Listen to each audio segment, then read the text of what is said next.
ကိုဟုတ်တရားတော်ဝန်တာပါတယ်ကိုခုလိုမျိုးပေါ့နော်စေနာမြစ်တာထားပြီးတော့လူတန်းနေရတွေ့ရပေါ့နော်ငါတို့ဘေးကနေကြည့်အောင်တကယ်ပီတီလက်ဖြစ်မိတယ်ရှင်အခုရဲ့စရင်စေနာကိုလေးစားတော့အဖြစ်ပေါ့နော်ငါတို့ရဲ့လိုင်းနီမီသားစွာနေပြီးတော့အခုလူတန်းတဲ့နေရာလေးမှာလည်းပါဝင်လူတန်းလို့ရအောင်အခုရဲ့ခြားကိစ္စလေးမှာလည်းသုံးချင်တာသုံးလို့ရအောင်ငွေကျပ်15တိကျဂုံပြခွင့်ပြုပါရှင်ကိုဟုတ်ကဲ့ပါကိုလက်ခံပါဟုတ်ကဲ့ပါကျေးဇူးပါ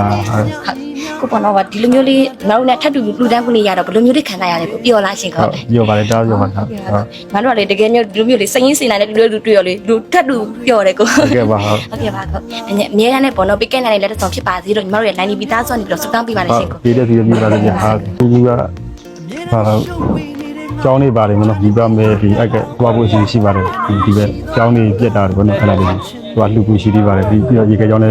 ဆက်လူမှာဘောနော်ဘယ်လိုမျိုးရှိသေးပါတယ်ဒီပြက်လေးတော့နော်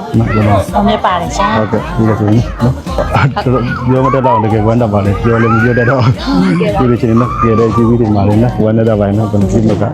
တို့လည်းပတ်ဝန်းကျင်လူသားခွင့်ရတယ်လေတိုက်ပြီးဝမ်းတာပါတယ်ဟုတ်ကဲ့ပါကျေးဇူးပါတယ်အများရန်ပိကက်နိုင်လက်ဆောင်ဖြစ်ပါဟုတ်ဒီတဲ့ဒီပါလေ